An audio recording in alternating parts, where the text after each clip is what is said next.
चलो विद्यार्थी मित्रों, पेज नंबर 37 पर उदाहरण नंबर 3-4, पेज नंबर 38 स्वाध्याय 4.2 दाखला नंबर 1 નો પહેલો પેટા વિભાગ, બીજો અને ચોથો તથા દાખલા નંબર 3 અને 4, પેજ નંબર 39 પર ઉદાહરણ 7, પેજ નંબર 40 પર ઉદાહરણ 9 કે જે સ્ટાન્ડર્ડ વાળા માટે બે જગ્યા નથી કરવાનું. સ્વાધ્યાય 4.3 નો દાખલા નંબર 1 એના બે પહેલો અને ત્રીજો પેટા વિભાગ. पेज नंबर 41 पर दाखला नंबर बीजानो पहलो और बीजो पेटा विभाग. चलो हवे पेज नंबर आव्या आपणे 49 पर समांतर श्रेणी.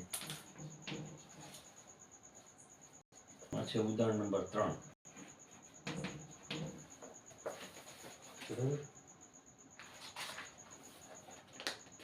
પછી 50 पर उदाहरण नंबर 6.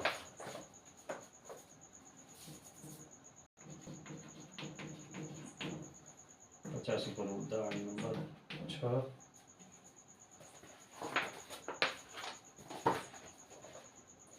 51 पर उदाहरण नंबर 7. 7 उदाहरण नंबर 8.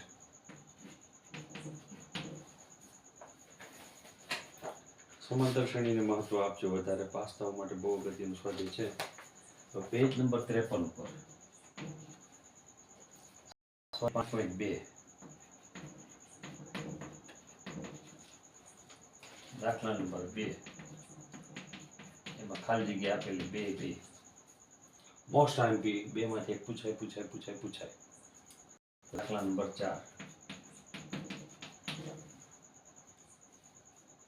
4 5 ને 7. ચાલો પેજ નંબર 53 પર આવી ગયું. 54 ઉપર દાખલા નંબર 12, 13, 14. 17મો ખાસ કરજો.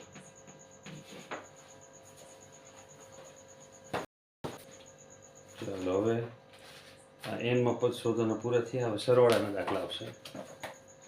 પેજ નંબર 56 ઉપર ઉદાહરણ નંબર 11, ઉદાહરણ નંબર 12 અને 57 ઉપર ઉદાહરણ નંબર 13.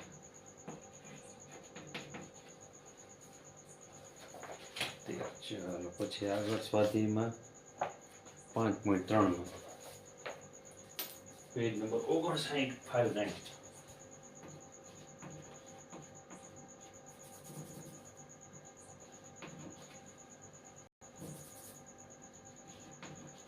પેજ નંબર 59 સ્વાધ્યાય 5.3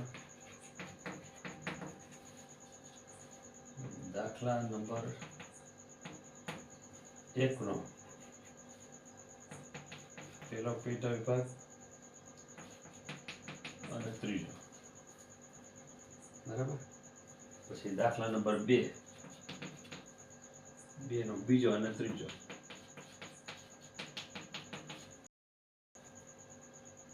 બરાબર. પછી દાખલા નંબર 7, 8, 9.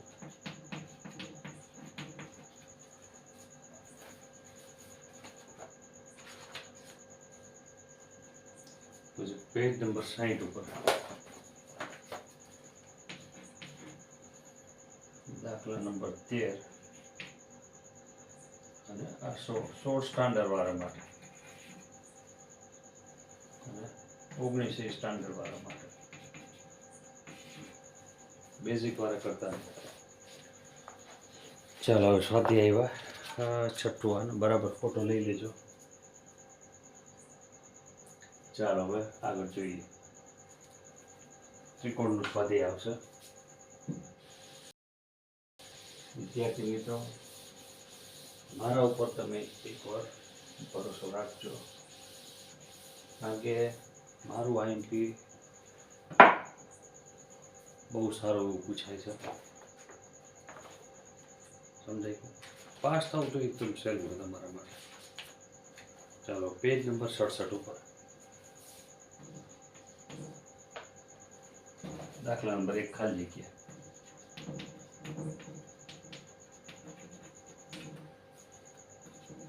બરાબર. આજે આપણે 7 સ્વાધ્યાય સુધી લેશું, આવતીકાલે 8 થી 14 લઈશું.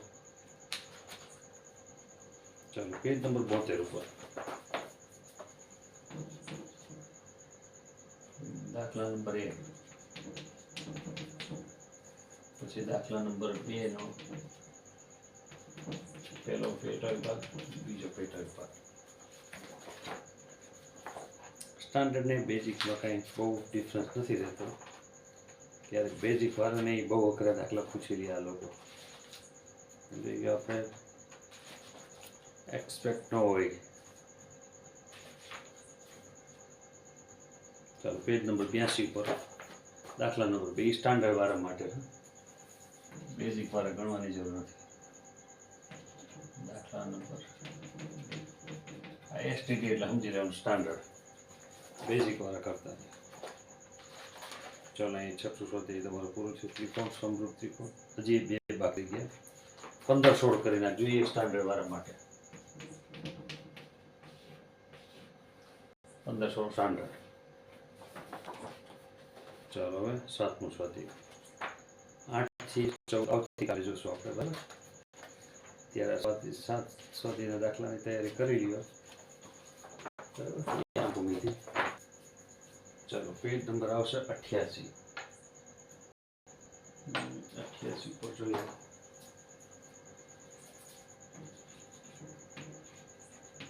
ઉદાહરણ નંબર 1, 2.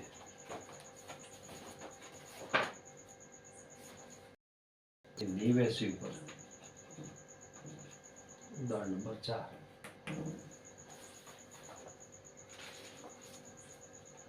નેવું પર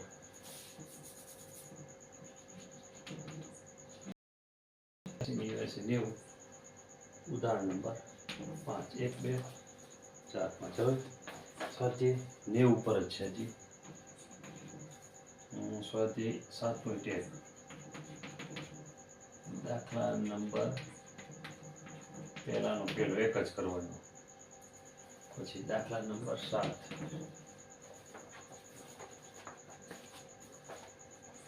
દાખલા નંબર 10 પેજ 91 પર આપેલો સ્વાધ્યાય એટલે તમે ગોતી લેવો, બરાબર? પેજ આગળ પાછળ હોય તો એડજસ્ટ કરી લે. ચાલો પછી આવ્યા ક્યાં ગયું પણ 92 પર નથી. ચાલો પેજ નંબર 94. 94 નંબર ઉદાહરણ 8.